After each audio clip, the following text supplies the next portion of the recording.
ডিসেম্বরের শেষ দিক। শীতটা এবছর অস্বাভাবিক রকমের নীরব। কলকাতার নিউ টাউন এলাকায় এক নামী সফটওয়্যার কোম্পানিতে কাজ করত অনন্যা মুখার্জি। বয়স ৩০-এর কাছাকাছি। বাইরে থেকে যতটা শান্ত দেখাত, ভেতরে সে ততটাই ভাঙা মানুষ। ৩ মাস আগে তার মা মারা গেছে। তারপর থেকেই অনন্যা একা থাকে। অফিস, বাড়ি, ঘুম এই ছিল তার জীবন। ক্রিসমাস তার কখনোই পছন্দের উৎসব ছিল না। আলো, হাসি, গিফট সবকিছুই তাকে মনে করিয়ে দিত সে কতটা একা। তবু অফিসে ঢুকতেই চোখে পড়ল সব পাল্টে গেছে। পুরো ফ্লোর জুড়ে লাল সবুজ আলো, ডেস্কে ডেস্কে ছোট গিফট, কারো স্পিকারে হালকা ক্যারল বাজছে। অনন্যা চুপচাপ নিজের সিটে বসল। ঠিক তখনই সে দেখল তার টেবিলের ওপর রাখা একটা ছোট্ট প্যাকেট, কালো রঙের কাগজে মোড়া। কোনো ট্যাগ নেই, কোনো নাম নেই, শুধু একটা অদ্ভুত গন্ধ, ভেজা মাটি আর পুরনো কাঠের মতো। অনন্যা প্রথমে ভাবল হয়তো অফিসের সিক্রেট স্যান্টা, কিন্তু একটা অজানা অস্বস্তি বুকের ভেতর হালকা খচখচ করতে লাগল। সে ধীরে ধীরে প্যাকেটটা খুলল। ভেতরে ছিল একটা ছোট কাঠের ঘুড়ি। সাধারণ খেলনার মতো না, হাতের কাজ করা, পুরনো, কাঠ ফেটে গেছে, একপাশে পোড়া দাগ। আর সবচেয়ে অদ্ভুত, ঘুড়িটার মাঝখানে খোদাই করা একটা চোখ। চোখটা এমনভাবে খোদাই করা যেন ওটা তাকিয়ে আছে। অনন্যার হাত ঠান্ডা হয়ে গেল। সে স্পষ্ট মনে করতে পারল এই ঘুড়ি সে আগে কোথাও দেখেছে, কিন্তু কোথায়? মাথা ঝাঁকিয়ে সে নিজেকে সামলাল। স্ট্রেস বলে নিজেকে বোঝালো। ঘুড়িটা সে ড্রয়ারের ভেতর ঢুকিয়ে রাখল। সারাদিন আর কিছু ঘটল না। সেদিন রাতে অনন্যা ঘুমোতে পারছিল না। ঘরের লাইট বন্ধ, বাইরে কুয়াশা। হঠাৎ টক টক টক, জানালার কাঁচে কিছু একটা ঠোকর দিচ্ছে। অনন্যা উঠে জানালার পর্দা সরাল। বাইরে কিছু নেই।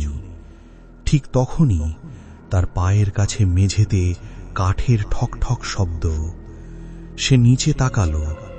তার বিছানার পাশে সেই ঘুড়িটা, কিন্তু সে তো ড্রয়ারে রেখেছিল। হৃৎস্পন্দন বেড়ে গেল। হঠাৎ ঘুড়িটার খোদাই করা চোখের ভেতর থেকে কালচে তরল বেরোতে লাগল। চোখটা নড়ল। তারপর একটা ফিসফিসে কণ্ঠ, তুমি আমাকে চিনতে পারোনি, তাই তো? অনন্যা চিৎকার করতে গিয়েও পারল না। ঘুড়িটার কাঠ নিজে নিজেই ভেঙে খুলে যেতে লাগল। ভেতর থেকে বেরোল একটা শুকনো মানুষের আঙুল, তারপর হাত, তারপর মুখ। একটা মানুষের শরীর, কিন্তু মুখটা ঘুড়ির কাঠে আটকে। চোখ নেই, শুধু ফাঁকা গর্ত। সেই কণ্ঠ আবার বলল, এই ছিল প্রথমটা, পরেরটা আরো কাছের। হঠাৎ অনন্যা ঘুম ভেঙে উঠে বসল। ভোর, ঘামে ভিজে গেছে।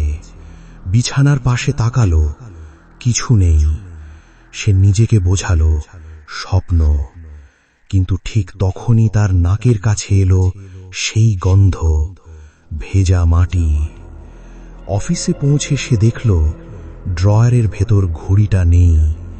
তার জায়গায় রাখা একটা ছোট কাগজ, লাল কালি দিয়ে লেখা, আজ তাকেও চিনবে। অনন্যা কাঁপতে লাগল। সহকর্মীরা বলল, তুই ঠিক মতো ঘুমোসনি। কেউ বিশ্বাস করল না। সেদিন রাতে বাড়ি ফিরে সে দরজা বন্ধ করে বসেছিল।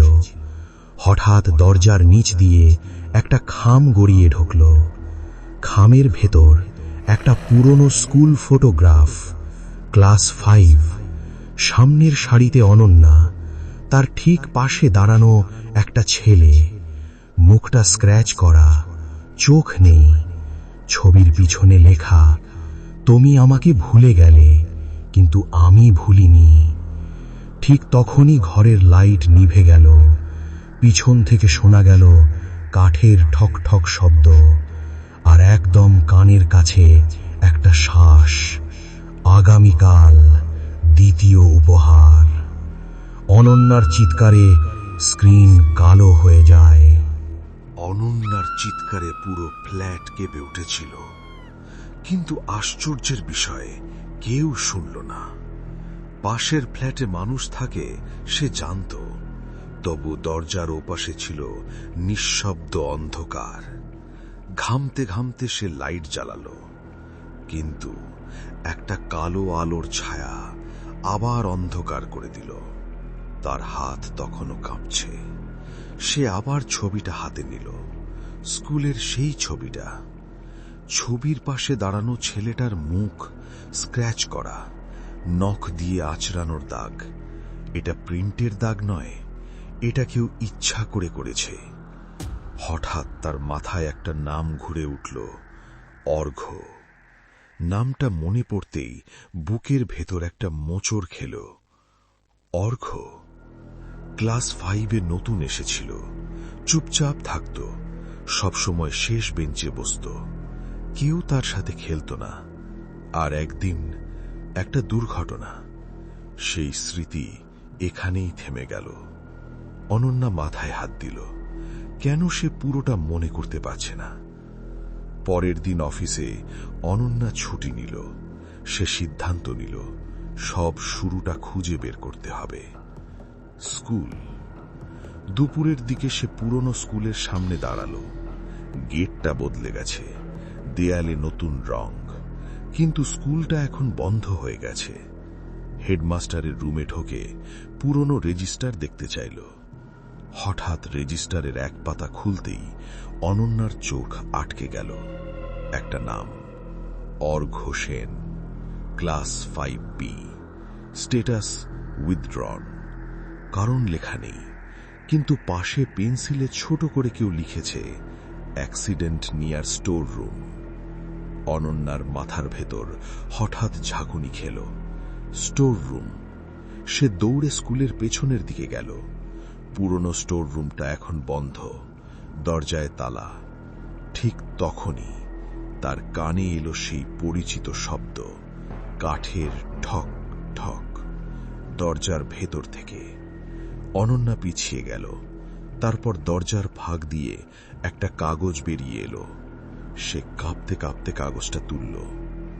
লেখা, তুমি দরজাটা বন্ধ করেছিলে অন্ধকারে। হঠাৎ সব স্মৃতি একসাথে ফিরে এলো। সেই দিনটা ছিল বর্ষার দিন। স্কুলের স্টোর রুমে পুরনো বেঞ্চ, ভাঙা চেয়ার।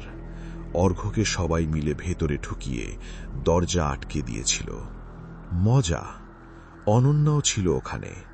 সেও দরজা আটকে দিয়েছিল দুষ্টুমি করে। ভেতর থেকে কান্না, চিৎকার, কিন্তু টিফিন বেল বেজে যাওয়ায় সবাই চলে গিয়েছিল। অর্ঘ্য আর বেরোয়নি। সেদিন রাতে শর্ট সার্কিট, স্টোর রুমে আগুন। পরদিন স্কুলে বলা হয়েছিল, কেউ নেই, কেস বন্ধ। অনন্যা কাঁদতে কাঁদতে মেঝেতে বসে পড়ল। আমি জানতাম না। ঠিক তখনই তার ফোনে মেসেজ এলো, আননোন নাম্বার। ছবিটা দেখেই অনন্যার শরীর জমে গেল। ছবিটা আজকের নয়, ছবিটা সেই পুরনো স্কুলের স্টোর রুমের। ভেতরটা অন্ধকার, মেঝেতে ছড়ানো ভাঙা চেয়ার, পোড়া বেঞ্চ, আর ছবির এক কোণে একটা ছায়া, চেনা ছায়া। পরের মুহূর্তেই অনন্যার চারপাশ বদলে গেল। ফ্ল্যাট নয়, সে দাঁড়িয়ে আছে স্কুলের করিডরে। বর্ষার গন্ধ, ভেজা দেয়াল, সেই পুরনো দরজা, স্টোর রুম। দরজাটা হঠাৎ বন্ধ হয়ে গেল, তালা পড়ল। ভেতরে ঘুটঘুটে অন্ধকার। অনন্যা চিৎকার করল, কাঁদল, দরজায় আঘাত করল, কিন্তু কেউ এলো না। ঘন্টার পর ঘন্টা কেটে গেল। অন্ধকারে শ্বাস নিতে কষ্ট হচ্ছিল। মনে পড়ছিল অর্ঘ্যের কান্না, তার হাতের ঠক ঠক শব্দ, তার শেষ চিৎকার। ভোরের আগে অনন্যার গলা থেমে গেল। সকালে পুলিশ এসে দরজা ভাঙে। ভেতরে পড়ে আছে একটা লাশ, চোখ মুখ কালো, মেঝেতে পাশে রাখা একটা কাগজ। এটাই ছিল আমার শেষ উপহার। কিন্তু সেই লাশটা অনন্যার না। অনন্যা কোথায় গেল, আর তার সব বাকি বন্ধুরাই বা কোথায় আছে? এটা জানতে পরবর্তী পার্টের জন্য অবশ্যই কমেন্ট করবেন, তাহলেই পরবর্তী পার্ট আসবে, না হলে পরবর্তী পার্ট কোনোদিনই আসবে না।